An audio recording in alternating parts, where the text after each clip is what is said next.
কুষ্টিয়ার কুমারখালীতে আন্দোলনে ছাত্র জনতার ওপর হামলা ও হত্যা চেষ্টা মামলার অন্যতম আসামি ছাত্রলীগ নেতা ফরহাদ হোসেন পাপ্পুকে গ্রেফতার করেছে পুলিশ। এরপর আদালতে তোলার সময় জয় বাংলা স্লোগান দেন পাপ্পু ও দলের নেতাকর্মীরা।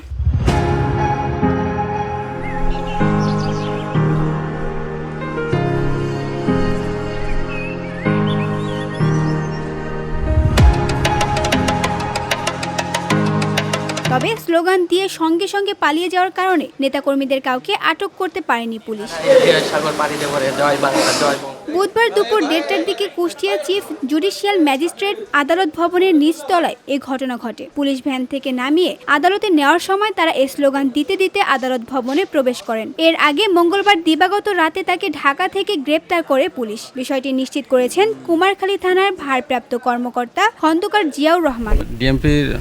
ডিবির মাধ্যমে গ্রেপ্তার করে তার বিরুদ্ধে এই থানায় নিয়মিত মামলা আছে 2টা এবং মুলতবি ওয়ারেন্ট আছে, সেই মূলে তাকে বিজ্ঞ আদালতে প্রেরণ করা হচ্ছে।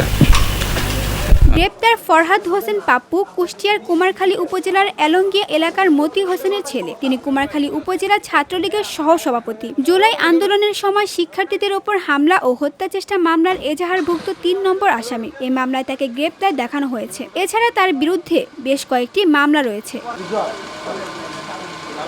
VOD Bangla news desk.